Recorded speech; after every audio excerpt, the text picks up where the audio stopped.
Bismillahirrahmanirrahim. Assalamualaikum warahmatullahi wabarakatuh. Waalaikumsalam. Pemirsa Dakwah Solo yang dirahmati Allah Subhanahu wa taala, alhamdulillah kita berjumpa lagi di podcast Ramadan kali ini. Alhamdulillah wassalatu wassalamu ala Rasulillah.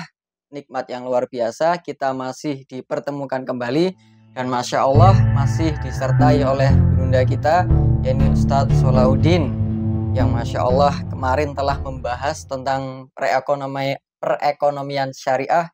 Dan pada kali ini kita akan melanjutkan episode selanjutnya yang tentu tidak kalah menarik daripada pembahasan kemarin, teman-teman. Assalamualaikum Ustaz. Waalaikumsalam Kabarnya sehat nggih? warahmatullahi. Alhamdulillah. Alhamdulillah, luar biasa ini. Insyaallah, semoga antum juga sehat Amin. Mhm. Insyaallah, alhamdulillah.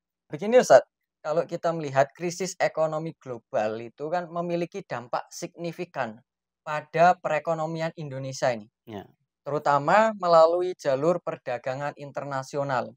Hmm. Nilai tukar mata uang itu dan suku bunga, terutama melalui jalur perdagangan internasional, nilai tukar mata uang dan suku bunga global. Hmm. Nah, ini kalau saya bertanya nih Ustaz, bagaimana krisis global mempengaruhi nilai tukar rupiah ini? Ya, jadi kan gini, sebagaimana sudah kita sampaikan episode yang sebelumnya, bahwa dengan kondisi Rusia Ukraina, Ya. kemudian terjadi krisis energi, lalu pelemahan ekonomi, lalu tingkat suku bunga, harga-harga naik ya, harga-harga Ya. naik menyebabkan kan terjadi inflasi. Nah, inflasi termasuk di Amerika terjadi inflasi. Untuk menanggulangi inflasi itu kan menaikkan tingkat suku bunga. Ya. Ya, suku bunga di Federal Reserve di Amerika itu kan meningkat. Ya, menyebabkan kan mata uang rupiah itu kan melemah. Tahun 2024 itu kan sudah akhir 2024 itu sudah mencapai 16 ribuan kan. Seperti itu. Jadi dampaknya terhadap Indonesia itu ya rupiah melemah. Lalu bagaimana dampaknya impor itu pada Indonesia? Oh ya, coba kita bayangkan bahwa sekarang gini, kalau dolar itu melemah, gitu ya, misalkan ya, yang awalnya $1 itu 10.000, Ya. ya. Kalau ada orang utang, misalkan $1 juta, gitu ya, dia menerima uangnya berapa? 10.000 kali $1 juta, ya. Tapi sekarang menjadi 16.000, sehingga utang pokoknya itu menjadi 16.000 kali $1 juta. Padahal dia hanya menerima 10.000 dikalikan 1 juta. Nah, dia harus bayar pokok berapa? 16.000 dikalikan 1 juta. Oh. Ya, jadi terjadi peningkatan utang. Itu menyebabkan apa? Ketika kita itu utang dalam bentuk barang-barang impor, kan barang-barang impor kita beli tapi pakai utangan. Contohnya misalkan laptop, gitu ya. Kemudian barang-barang elektronik, lalu kendaraan, dan sebagainya, itu pakai dolar. Barang saya kirim dulu, mereka bilang gitu. Seneng aja, utang kan. Nah, ketika mata uang melemah, dia menggunakan mata uang pas harga pelemahan itu. Ya, akhirnya dia harus bayar dengan harga yang lebih, gitu ya. Jadi produk-produk impor itu menjadi lebih mahal. Kalau produk impor semakin mahal, padahal ada barang-barang impor itu yang itu digunakan untuk memproduksi suku cadang di Indonesia. Misalkan mesin-mesin, ya kan? Mesin-mesin di industri itu kan kita impor. Kalau impornya semakin mahal, akhirnya apa? Biaya produksinya kan juga semakin tinggi kan? Ya, dan akhirnya juga meningkatkan beban utang luar negeri kita.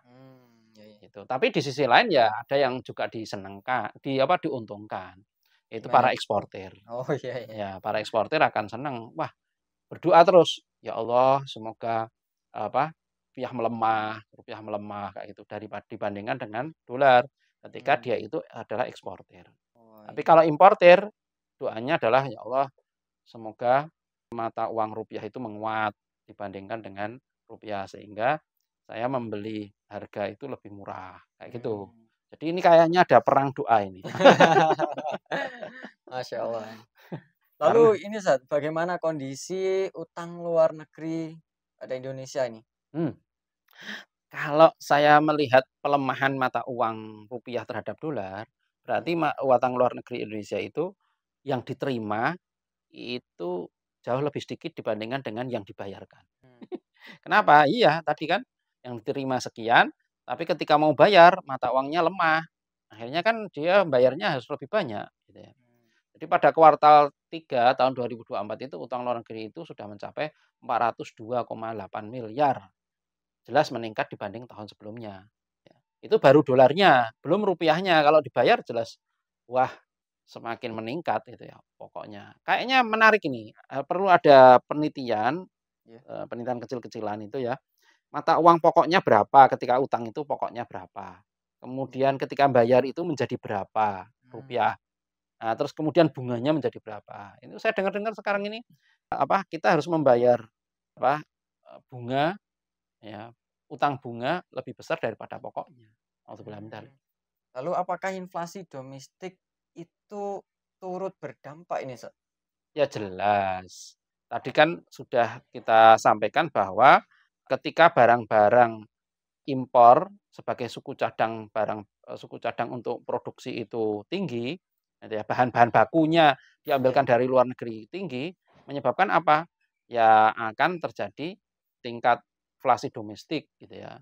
Ya mencapai berapa ya kemarin itu, akhir 2024 itu sudah mencapai 5,5%, gitu ya, lebih tinggi dibandingkan target BI, gitu Mmm. ya. Ini menyebabkan apa? Didorong mahalnya harga energi dan pangan. Lalu bagaimana harga minyak dunia ini bisa mempengaruhi inflasi nih, Zat? Ya, ketika harga minyak dunia itu naik harganya, itu kan naiknya harganya berapa ya?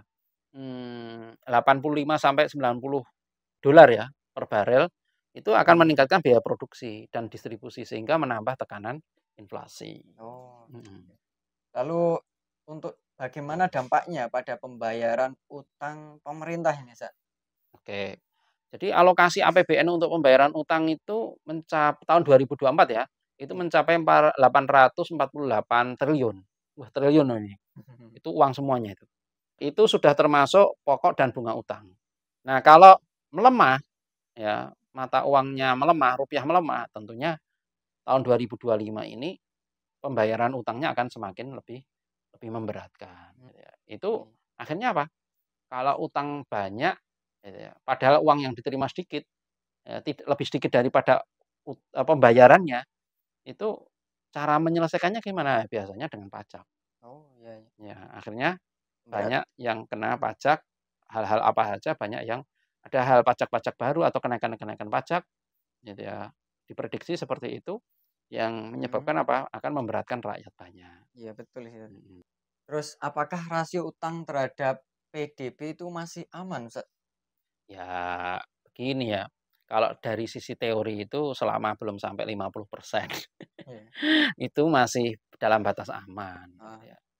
Rasio sekarang kan 39,6%, iya. gitu ya, itu masih dalam batas aman. Tapi perlu diingat bahwa utang Indonesia itu pakai bunga, bunga Iya itu iya, haram. betul. Nah, kalau haram itu biasanya kurang barokah, seperti Iya itu. iya. Di satu sisi itu.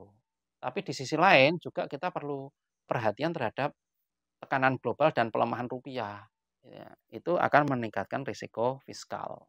Fiskal Mmm, itu risiko keuangan negara lah, iya iya iya. gitu. Lalu Mhm. bagaimana nih saat krisis global itu bisa mempengaruhi ekspor Indonesia ini? Ya, tadi kan ada perang doa tuh. Ya, betul. Ya Tuhan, lemahkanlah rupiah gitu. Bagi eksportir kan kayak gitu. Iya. Mhm. Dengan rupiah lemah, dia akan mendapatkan dolar, gitu ya. Mmm. Harapannya kan kayak gitu. Tapi jangan berprasangka seperti itu, gitu loh. Itu namanya terlalu husnudzon. Jadi kan Iya. gini, pertumbuhan ekspor itu tetap akan melambat. Mmm, Kenapa? Karena orang-orang yang atau perusahaan-perusahaan yang biasanya beli ke dia, iya. ini sekarang susah untuk beli juga. Kenapa? Meskipun harganya murah, tapi sana juga kena krisis gitu loh, Iya iya.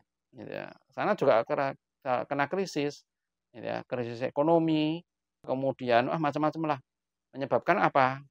Mereka jadi ragu-ragu juga kalau mau membeli barang-barang produk Indonesia meskipun murah, tapi orang-orang sana kan akan selektif dalam membeli barang karena Iya, kondisi ekonomi yang susah, yang berat. mhm, Ya, jadi produk-produk dari Indonesia pun tidak terbeli oleh para importir dari mhm, luar negeri.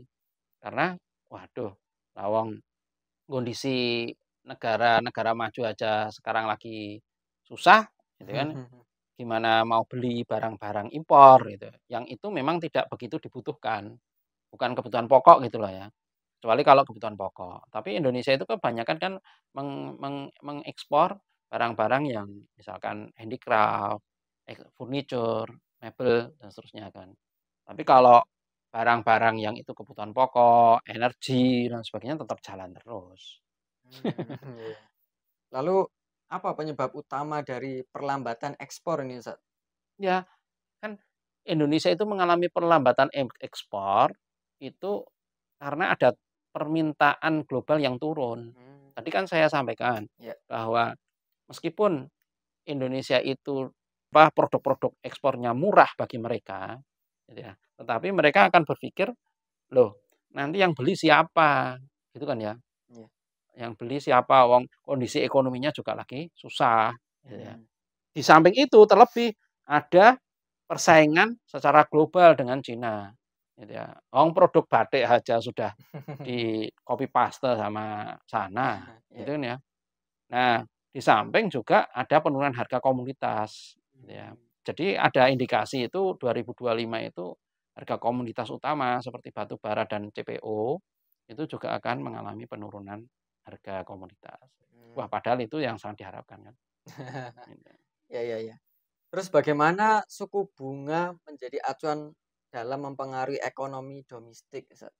Oke, ini kan gini, tadi kan harga-harga naik gitu Iya, ya, inflasi.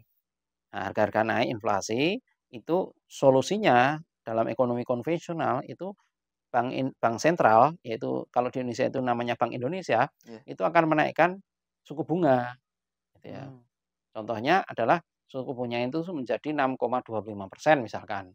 Itu, kalau suku bunganya naik dari BI rate ya, iya, itu menyebabkan apa? Kreditnya juga akan naik kan, utang utang kredit itu loh, iya, pembiayaan dari bank kepada para pengusaha itu kan juga akan tinggi, gitu ya. Yang biasanya misalkan, 12% per per tahun, ya itu mmm, menjadi misalkan 13, 14, atau 15% per tahun. Itu kan bisa menekan konsumsi domestik dan sektor usaha. oh, iya, iya, Ya para pengusahanya mau pinjam di bank juga nggak mau karena harga mhm, apa, biaya cost of fund-nya, biaya dananya tinggi lewat iya, bunganya itu. Di samping itu juga dia mau membayar utang juga kesulitan karena apa? Utangnya bertambah, iya, ya. Kenapa kok bisa menekan konsumsi domestik? Karena para konsumen itu juga akan kesulitan untuk beli barang-barang karena harga barang-barang naik. mmm, Sementara, pendapatannya relatif tetap. oh, iya. Mmm, Terus apakah ada dampak ini, Ustaz, pada konsumsi masyarakat nih? ya jelas, ya. Dengan kenaikan suku bunga kredit dan inflasi tinggi itu tentu akan menekan daya beli masyarakat, ya. Kenapa? Iya, kan harga-harga barang naik nih, gitu Iya, ya. Apa, perusahaan terpaksa menaikkan harga barang karena apa? Karena bahan bakunya juga tinggi, dia utang bank juga harus membayar lebih mahal, dan seterusnya. mmm, Akhirnya apa? Harga-harganya ditinggikan kan? iya, Gitu ya, harga tinggi, akhirnya sementara pendapatan masyarakat relatif tetap, gitu ya. Pendapatan masyarakat itu kalau toh naik, itu tidak mengikuti inflasi kan, gitu ya naik aja, tapi tidak signifikan lah dengan kenaikan harga barang-barang itu, terutama kelompok berpenghasilan rendah, iya, itu iya. akan terasa sekali. Lalu apa ini, Ustaz, langkah yang bisa diambil untuk meredam dampak ini? Ya, ini kita ngomongnya secara umum ya, Iya, belum ngomong secara ekonomi syariah nih ya. Tapi kalau nanti ekonomi syariah insya Allah pada sesi selanjutnya aja lah, oke, insya siap, Allah. Ustaz. Ya, jadi langkahnya secara umum itu adalah meningkatkan efisiensi fiskal. Mmm, Efisiensi fiskal itu maksudnya mana saja pengeluaran-pengeluaran yang bisa ditekan. Misalkan kunjungan para pejabat ke luar negeri, itu bisa ditekan misalkan gitu ya. Atau produk-produk ekspor itu dibuat lebih variatif. Jadi harus ditingkatkan lagi Maksudnya gini loh, kita itu ekspor itu jangan produk-produk yang alami. Batu bara itu kan alami, minyak, alami sawit, Ya. alami gitu ya. Cobalah membuat produk-produk yang inovatif, kerjasama dengan perguruan tinggi, gitu ya. Perguruan tinggi itu kan menghasilkan karya-karya inovatif macam-macam, gitu ya. Jamu, herbal dan sebagainya itu kan bisa diolah, gitu ya. Jadi hasil teknologi yang tinggi itulah harusnya menjadi variasi untuk ekspor kita, ya. Nah, itu merupakan nilai tambah, nilai lebih di Indonesia dibandingkan dengan negara lain. Karena negara lain belum tentu bisa meniru kita, Oh, gitu ya, karena hasil teknologi Indonesia. Dan yang selanjutnya adalah diperkuat sektor real. Jadi kan tingkat suku bunga tinggi nih, iya. gitu ya.